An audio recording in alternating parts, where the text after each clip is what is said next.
Okay, so today is going to go over how to take chord shapes that you know and use them to create more creative parts. So this song that I'm going to use for an example today is probably not going to be a fun one for most people watching because it's jazz, and that's just not as popular, you know? But, like, we're going to do a jazz tune because it's still only 3 chords. It's pretty easy and gives a little diversity. So this song, Cantaloupe Island by Herbie Hancock. We got one participant at the open mic nights who is rather fond of this tune, and so it's just a good little one to go over and cover some concepts, and yeah, whatever. So the 3 chords to this song are F minor, D flat major, and D minor. They're all 7th chords, but we're not going to worry about that right now. You can take all the concepts that I'm going to throw out today and then turn them, just use 7th chords instead. But if that doesn't make any sense to you, then don't worry about it. Let's not even start with major and minor. Let's just start with F, D flat, and D. So 1 note by itself is a note. That's it. It's a pitch. 2 notes is an interval. 3 notes is a chord. We're just going to work with 2 notes, an interval. And it's going to be called a power chord. First one that we need is an F, right? Because we have F, D flat, and D. And let's start on an F. So open E string. First fret is F. Know your notes. E, F, F sharp, G, G sharp, A sharp, B, C, C. There's only 12 notes in the entire musical language. Like, I have faith we can learn them. It's only 12. You can do it. And 7 of them are A, B, C, D, E, F, G. Like, come on. Learn them. You can do it. So we got F, and now for that second chord, or that second note to give some strength to the interval or whatever, we're going to go down a string and over 2 frets. And that's it. The other 4 strings, I'm not even using them. And there's my F. The next chord was D flat major. We don't even need to worry about the major. We're just doing power chords. Just find a D flat. Well, F, F sharp, G, G sharp, A sharp, B, C, C sharp. C sharp is also D flat. Get my power chord going. The last chord is D minor. Don't even worry about the minor. D. D flat, D. Bam. So now we've learned what notes or what chords are there, or at least the very basic, most basic structure of them. How do we play them? When do we use them?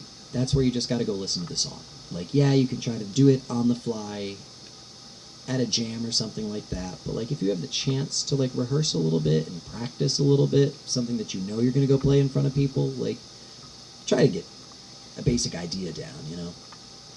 So, but let's listen to this Cantaloupe Island by Herbie Hancock, jam along with it for a minute, and yeah. I will point out, because I've been, doing this for a bit,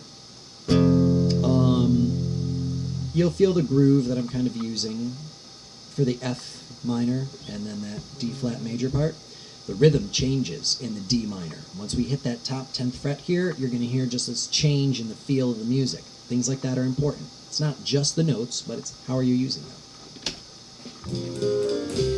So this is the F minor, right?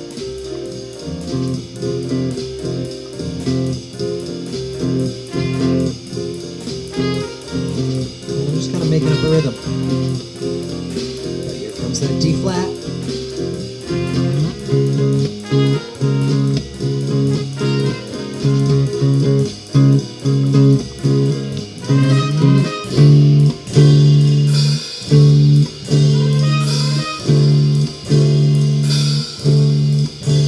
That's it.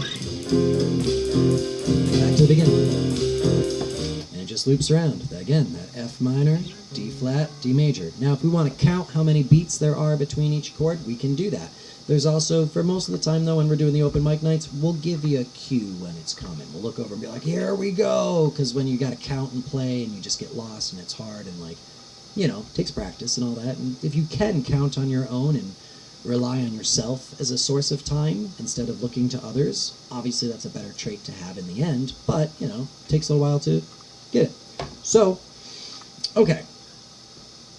Now, I'm going to throw this idea out there real fast for anybody who happens to get it.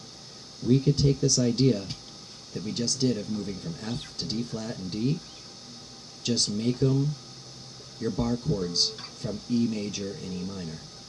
So if we got F minor, we're going to make a bar minor shape. Like here would be E minor, right?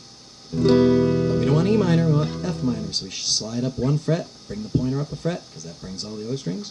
If we want D flat major, we go back to our D flat, make a major chord. And then we come up to D minor, make it a minor chord again, get rid of the middle finger.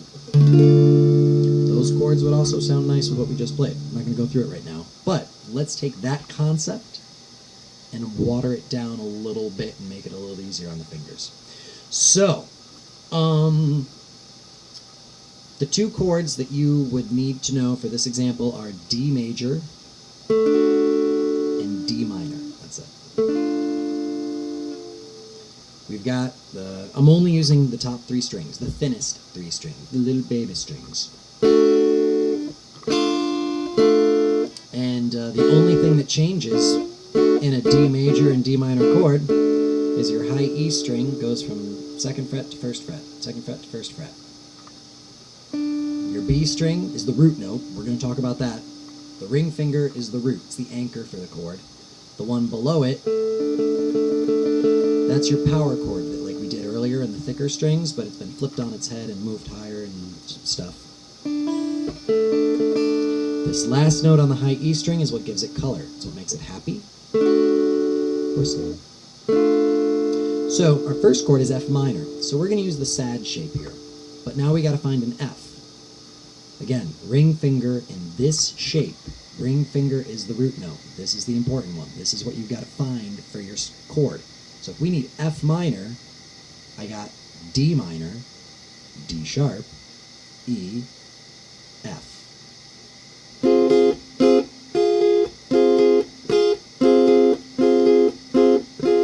So now I've got an F minor chord.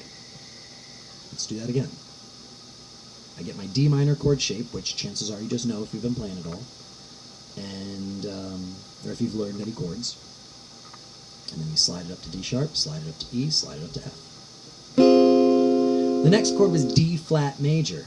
All right, well first off, major. So let's get our major shape, our D major shape. But we want D flat. No, C sharp.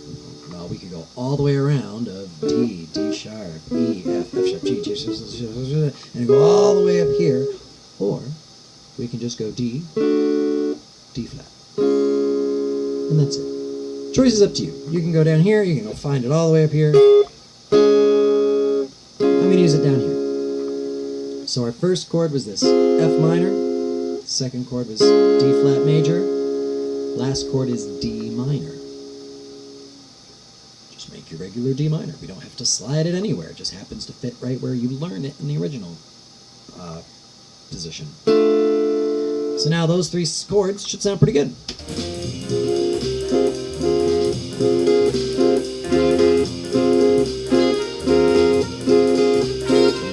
I think. No, not yet.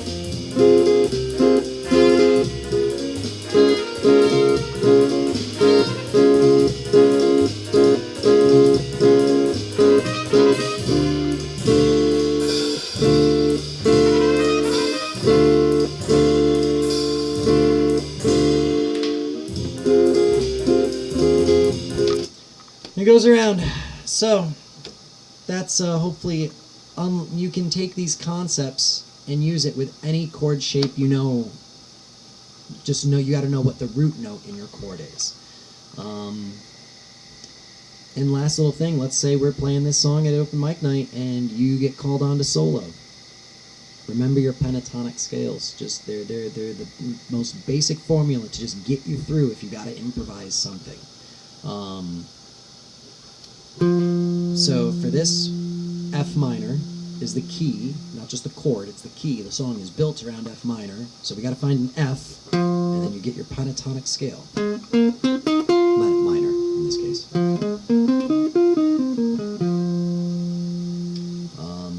You probably know, but yeah, whatever your root note is, start on your root note, go up 3 frets, pointer comes down a string, up 2 frets, pointer goes down a string, and then up 2 frets. That's 1 octave.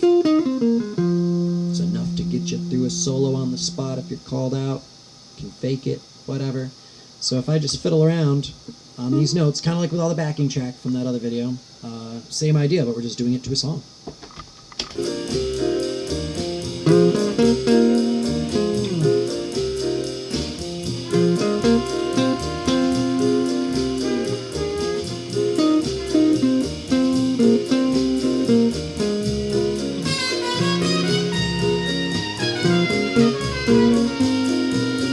The guy playing trumpet's pretty good.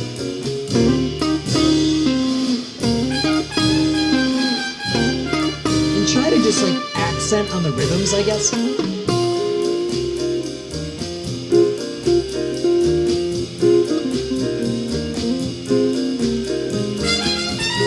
I'm not doing much, I'm not gonna sit here and just like keep going, but like you can see that like you just pick a few notes if you know what key you're in. And there's been like a couple students that'll do that. I'll be like, you want a solo? And they go, where do I go? And as long as I tell them a fret and which pattern to use, then they're like, oh, okay, bam. And they just go to town, and they sound, they sound good. But yeah, hopefully this opens up a couple ideas or whatever. You learned a jazz song, at least basically, in a pretty simple format. But I don't know. Hope this helps. Good luck.